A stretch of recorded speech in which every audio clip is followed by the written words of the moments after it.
ungabi imoto kanti upetrol wakho abantu. Kunale app le ebizwa go-YouTube, ngicela ungiyele kuyona ufike usearche uvuka sikhuleke bese usubscribe mfethu, yazi kumahhala, free of charge, idatha nje encane. Usubscribe mfethu uyobe ungenzele into eseqophelweni eliphezulu kakhulu. Angikho-ke lapho, ungalinge uphilele ukujabulisa abantu la emhlabeni.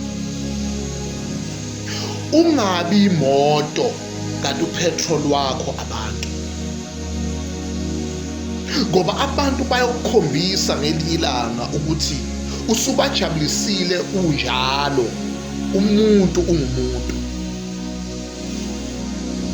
la emhlabeni, mhla usufuna ukuphila kanzima, jabulisa abantu, uphilele ukuthi wenza abantu babe happy. Ungubani wena ongajabulisa umuntu?